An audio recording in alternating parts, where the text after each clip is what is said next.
G here. We got another review to get into. Love After Lockup. Y'all, I done totally forgot about this show. I've been so busy just keep going and going that I forgot Love After Lockup, and shit is getting intense on there, okay? I can't wait till we get back to the other group though with Chevelle and what's this dude? Chevelle, her dude. Look like they breaking up. It's a lot. So let's go ahead and discuss this episode though, because I know I have missed like the past episodes. But we're gonna go ahead and get it to you guys. I think we open up the episode with Maurice and his girl. What is that girl's name? Like, I can't even think of it right now. The white girl, Becky. We're gonna call her Becky for right now, because I can't think of it. She blonde hair, blue-eyed white girl. Her name Becky for right now, okay? So Maurice and her take, is it Michelle? Is it Michelle? Does it start with an M? I think so. Whatever. They find out they pregnant. They pregnant already. And part of him is happy because, you know, he missed his first child's life. His daughter, who was so cute and looks just like him. So he's using this, like, viewing this as an opportunity to, like, do better. Like, I get to be there. And, but then it starts to kick in, like, oh shit, like, I got a child to take care of. Like, wait a minute. What am I supposed to do? So now that they found out she's pregnant, she is telling him, like, not to tell his family, which I absolutely agree with. Like, don't need to say anything until you pass that third trimester. And is it first trimester? The first trimester, like, because she could get pregnant, you tell the family, and then God forbid y'all have a miscarriage. Like, that's the last thing you need to do. Like, keep it hush hush. Plus, you a nigga from Compton, straight out of jail, and you come into this white folks home, and then the first thing you do is impregnate their daughter when you get home. Like, that's not a good look. Like, at all. So they actually end up going over to the parents' house, and you can tell Maurice, like, you can see it in him that he really wants to do better, that he really is trying to, you know, go completely the opposite of the life that he started at first. You know, he got his probation, his parole moved over to Las Vegas, like, they're in the home, and I'm really proud and looking at him, like, trying to not go down the streets, okay, because he already got 2 strikes, so he has no chances left. So he ends up going over to their house, and he's trying to build this relationship with the dad. He's calling them pops and stuff already. I'm like, it might be a little bit too soon, but I get he's just trying to build that relationship. So they go in the kitchen, and the mom's asking about work and stuff, and, you know, he's like, you know, I'm definitely gonna be looking. I'm trying to make sure I got enough money to take care of y'all's daughter, support her. She been there for me. Like, I really want to take care of her. And she's like, well, you could always learn how to weld. You know, our husband, I guess they have like a little welding company or something. He was like, yeah, he said, you know, I was always going to think about doing that after A, B, and C if they didn't work out, because when you're in jail, they do offer opportunities to do like those craftsmanship courses, like welding, carpentry, stuff like that. So the fact that the dad welds, like, would have been a good option for him. So she's like, yeah, we're going to go shopping, and the guys, y'all spend time together. So he's like, cool. He goes in there with the dad, and he's teaching him how to weld. And, you know, Maurice is like, look, I never had a real dad. You know, teach me things. You know, me and my dad, we don't talk. It's like high and by type of relationship. So he's hoping the dad, Becky's dad, is going to be an opportunity for him to, you know, have a male role model in his life.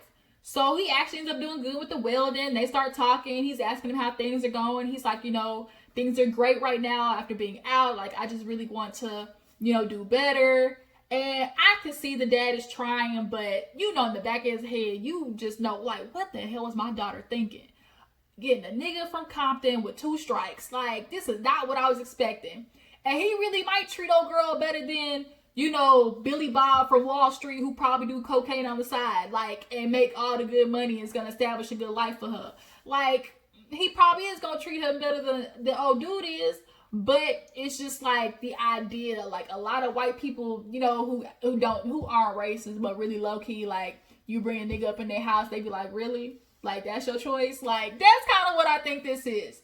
But he, you know, Maurice is, I'm like, oh, you know, I would have worked so I can prepare for, you know, make sure I do good for my family. And you could tell when he said it, it was kind of like, oh shit. And then the dad, when he said, you know, provide for my family, the dad was kind of like, he kind of had like a little twitch to him when he heard that. So the dad was like, well, you know, I do want you to do good. I do hope that you are, you know, good for my daughter for one day, you know, the day you gotta take care of her, marry her, and then, you know, potentially a family.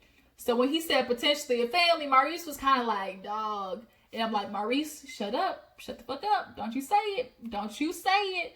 And Maurice is so much on this good path that he's like, I don't want to be disrespectful. I don't want to be a liar. I want to build that respect with the dad. Let me tell him. And it's like, dang. So he ends up telling the dad that they're expecting. It's like, Maurice, shut up. Shut up. Like, you ain't got to tell these folks everything. And so the dad was kind of like, oh, like, that's a lot of responsibility. Of course, Maurice was like, I was expecting him to be happy. What you mean? You just got out of jail. You got no job. He can't be happy right now, Maurice. I'm sorry. So now he's like, I just want to let you know I'm going to take care of them. And, you know, I want to do things the right way. So I just want your blessings. Like, can I get your blessings to, you know, to be with your daughter? And so he's like, oh, you know, I want my daughter to have these things. And you know, to be good. So he ends up fronting him $1,000 for a ring to propose. And Maurice in his confession was like, man, shoot, I could take this casino and flip it. But the daddy ain't slick. He like, this a test. And he like, you know, it's a loan. It's a loan. You know, you can pay me back when you start working. He's like, you don't get the $1,000 back. And I'm like, Maurice, you better get that white man his money back so you do not prove him right in this situation. Please get that man his money back. So moving on, y'all, we got to talk about Kristiana, y'all. Kristiana, like, my heart breaks for her. So she ends up relapsing. Oh, dude, Sean, he actually is taking in the mom and the sister because the mom and the sister stay in the trap house, okay? And the mom is sick. She on death's door, like 1 foot on a banana peel. And she stayed in the crack house with her daughter and her abusive ass boyfriend. She going downstairs with the meth heads when they come in, and the mom knows what she's doing. So it's like, she can't stay there. Like, why would she stay there? So Kristiana asked for him to take the mom and sister in, and he does so.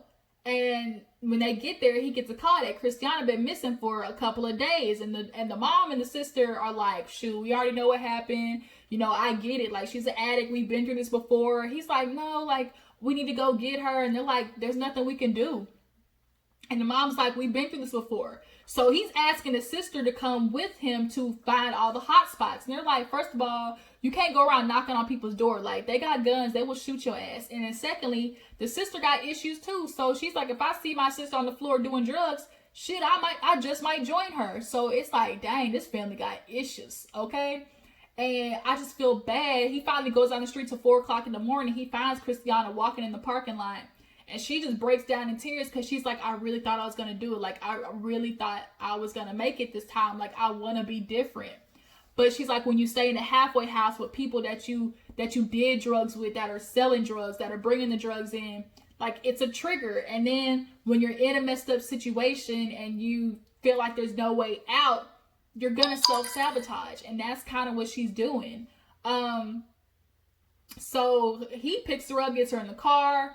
And it's like, you know, I'm not mad at you. Like, I understand. Like, and that's what I hate about the justice system. You want to say you're helping these people get back in society. You get them to a halfway house just to have them go to work to come back and pay the halfway house. That's another way for you to make money. And you're not really helping these people. You're not really rehabilitating these people. You're punishing them. And then you send them back out there with nothing in hopes to do. And so they go right back to doing what they did, and they end right back up in jail. Like, it's a scam. The justice system is a scam, and they don't really help people, especially with drug issues. And that's when shit like this happens, and they get caught up and go right back to jail. Sean is like, shoot, we could run right now. We can Bonnie and Clyde this thing. He could call it, we Bonnie and Clyde, no bullets. And I'm like, okay, for right now. He like, we can go to the Cayman Islands and sip my ties. But she knows she has to face the music, like, running. They got a warrant out for her arrest, so she needs to just, like, face the music. But it's just so sad watching her because you can really and genuinely see when people want to do better and they want to better their lives. They just need assistance. And she's like, I've never had anybody love me like Sean, you know, that doesn't beat me, that doesn't, you know, tear me down. Like, you can tell she's been through some mess, y'all. You can see it's written all over her face. She been through some shit, okay? And I really hope that she pushes through it. So moving on, let's talk about Heather's crazy loco cucaracha ass. Y'all, Heather is a mess. First of all, the more you look at her, the uglier she gets. Like, Heather really ain't that cute. Let me quit. But nonetheless, she's driving back to her aunt's house because she just needed the dick so bad, y'all. Like, he got out of jail and she was just ready to jump his bones that she got upset that he was being polite to the aunt when they came in the house. He's sitting down talking to the aunt, introducing himself, you know, telling about his dad and everything. Him and his dad both fine. And she's sitting in the back room mad. He's giving them all this attention that he's supposed to be giving me. I've waited for 5 years. And it's like, girl, he got out of jail. You got all the time in the world now for him to give you the attention. And you mad because 30 minutes he sat down with your aunts and was trying to conversate? Like, that's rude. You don't walk in somebody's house and not speak to them. You don't walk in somebody's house and go straight to the back and start beating in their daughter's back. Like, that's not what you do. That's so disrespectful. He was doing the right thing. And you mad because you so hot in the pants, so horny that you burning down there, girl. Like, get an ice bath and cool off. Like, your pussy be okay? Like, you ain't gotta hop in the dick and do a full split immediately after you get out of jail. Like, he ain't even washed off the prison funk yet. You want all that prison juice on you? No, that's nasty. So, because they drove off and left to go to a hotel after I don't feel good. We need to go. Like, getting mad at the aunt. Immediately the parole officer shows up not too far and the aunt's like, he here. And so he like, damn, like, am I gonna go back to jail like my first day out? She's like, it's me too. And it's like, bitch, no, it's not you too. You the reason y'all in this mess. You the reason that he left the house. You the reason that his parole officer's at the house and he not. And you the reason he about to go to jail. You not going back to jail, he is. So you need to quit being selfish, thinking about you and your cucaracha and that goddamn ugly ass Fashion Nova dress you got on. Not even Fashion Nova. That shit was like TJ Maxx dress, okay? She got all this body yaddy and then can't do nothing with the face. And it's like, girl, you really trying to hop on this man and have him blow your back out. But he about to go back to jail. So you about to wait another 5 years because you couldn't wait a goddamn day to get the business. Like, I can't. So now they speed back. She looking crazy in the eyes twitching and stuff. Like, she driving like, I'm like, he looking like, Heather, slow down.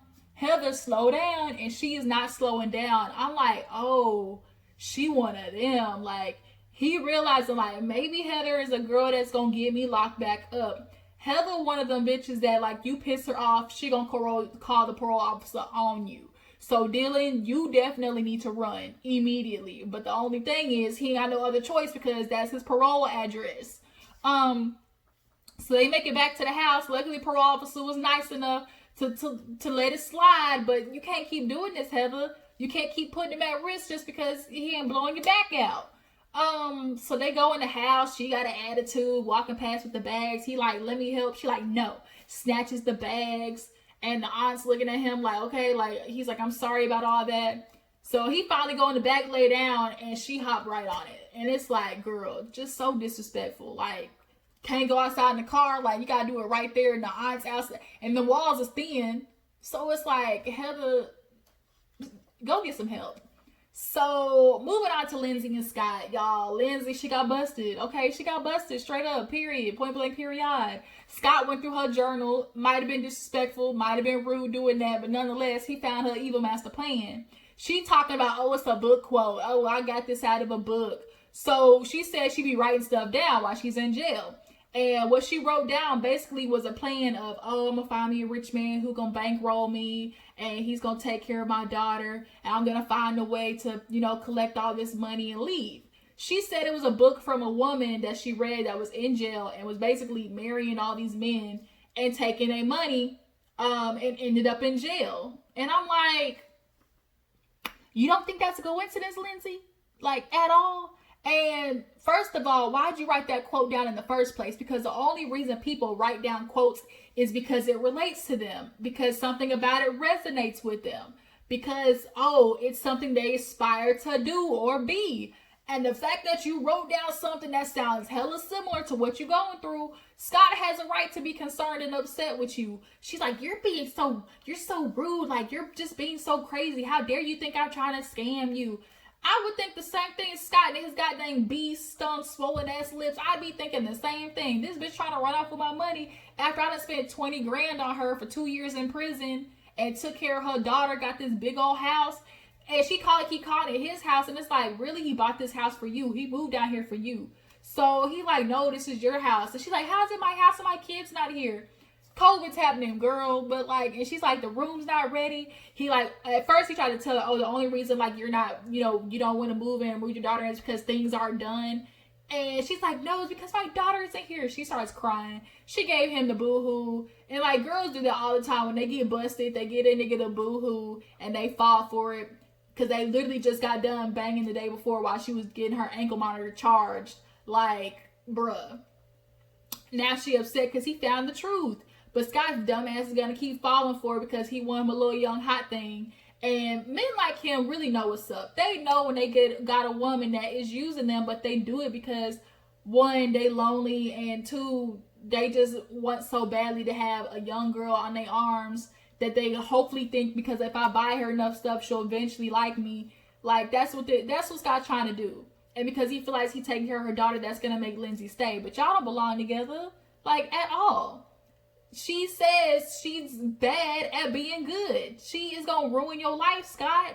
So he kind of makes up with her and was like, oh, I want to be there for you. I want to help you out. And I wanted to do that for you. So they make up. It's like, whatever.